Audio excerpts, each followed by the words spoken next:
국정농단 사건들의 최종 판단이 속속 내려지고 있습니다. 지난해 5월 비선진료 김영재 씨는 항소를 포기하면서 가장 먼저 형이 확정이 됐습니다. 그리고 부인 박채윤 씨는요, 안종범 전 수석에게 뇌물을 건넨 혐의로 대법원에서 형이 또 확정이 됐죠. 그리고 청와대 문건 유출 혐의로 유죄가 확정된 정호선 전 비서관은 최근 만기 출소를 했습니다. 그리고 오늘 최순실 씨의 첫 대법원 판결이자 정유라 씨 이화여대 학사비리 사건의 최종 판단이 나왔는데요. 1, 2심에 징역 3년이 확정이 됐습니다. 최순실 씨와 공모한 최경희 전 이대 총장과 김경숙 전 학장, 그리고 남궁곤 전 입학처장도 실형이 모두 확정이 됐습니다.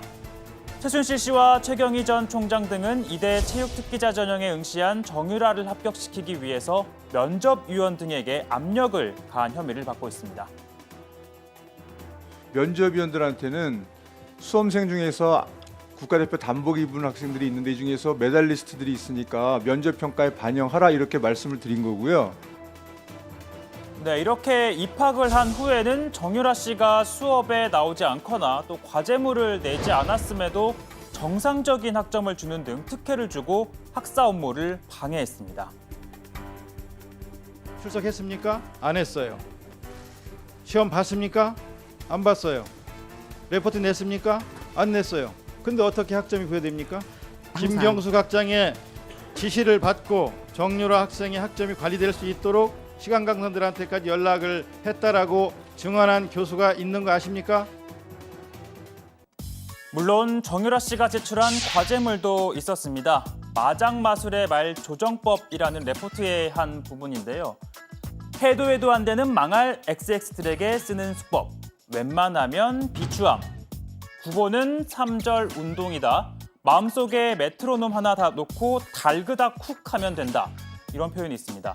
엉터리 맞춤법에 달그닥 쿡, 이건 도무지 무슨 의미인지도 알 수 없는 표현인데요. 이 같은 보고서에도 담당 교수는 네, 잘하셨네요 라거나 파일을 첨부하지 않은 이메일에는 첨부가 되지 않았습니다. 다시 보내주시면 감사하겠습니다 라고 해서 도무지 이해가 안 되는 상황이 벌어졌었는데 이화여대 학생들 사이에서는 가역버스로 불리는 한 기자는 이렇게 말을 합니다. 이 내용을 접한 학생들은 감정을 마음속에만 묻어두지 않았다. 강의실 출입문에 이 한 글자만 크게 인쇄한 종이를 붙여놓는가 하면 입학처장 교수 연구실 문에는 금메달 가져온 학생이라는 문구를 크게 붙여넣기도 했다. 유쾌한 항의 방식이었다. 네, 또 유철군 교수는 시험도 치르지 않은 정유라 씨에게 합격 성적을 적고 교육부 감사가 진행이 되자 조교들을 시켜 답안지를 위조했습니다. 그리고 이인성 교수는요, 직접 사진과 일러스트를 첨부해 정 씨의 과제를 대신해주기도 했는데요. 이 두 명의 교수도 오늘 유죄가 확정이 됐습니다. 이렇게 많은 교수들이 정유라를 위해 편법과 불법을 저질렀지만 정작 이 모든 혜택을 누린 당사자는 이렇게 거침없는 발언을 쏟아내다 다소 황당하다는 지적이 나왔습니다. 좀 억울합니다. 네, 저는 학교를 안 갔기 때문에 입학 취소는 당연히 인정을 하고요. 저는 제 전공이 뭔지도 사실 잘 모르고 저는 한 번도 대학교에 가고 싶어 한 적이 없었기 때문에 저는 입학 취소에 대한 거에 대해서는 드릴 말씀이 없고 죄송합니다. 정유라 씨 강제 소환 이후에는 엄마 최순실 씨와 상의 없이 기습적으로 법정에 출석해 거침없는 증언을 쏟아내기도 했죠. 그나저나 두 차례 구속영장이 기각된 이후 검찰은 불구속 기소를 검토하는 것으로 전해졌었는데 아직까지도 감감 소식입니다. 공교롭게도 이화여대 교수 전원에 대한 유죄가 확정된 오늘 스승의 날입니다. 스승의 은혜에 감사하고 존경하는 마음을 갖자는 날, 이들은 학생의 신뢰를 저버렸습니다. 항소심 재판부도 이렇게 말을 했었죠. 스승으로서 제자들에게는 공평과 정의를 얘기하면서도 스스로는 부정과 편법을 쉽게 용인했다라고 말입니다. 자, 참고로 역대 대통령 가운데 처음으로 스승의 날 기념행사에 직접 참석한 건 박근혜 전 대통령이었습니다.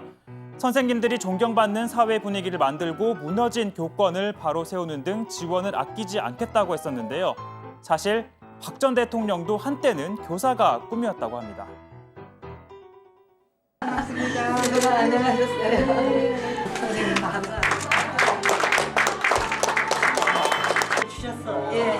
갖고 있는데. 저 기억나시죠? 예, 남자 그, 그때 예. 팬이상 영어 그리고 제가 저 연극을 했거든요. 영어로. 중2 때요. 제가 중2 때 너무 많이 달라졌죠. 꿈 같은 시절입니다. 네, 제 어릴 때 꿈이 교사가 되는 거였어요. 그래서 누군가를 잘 가르쳐서 정말 훌륭한 인재를 키우는 것 같이 보람 있는 일이 있을까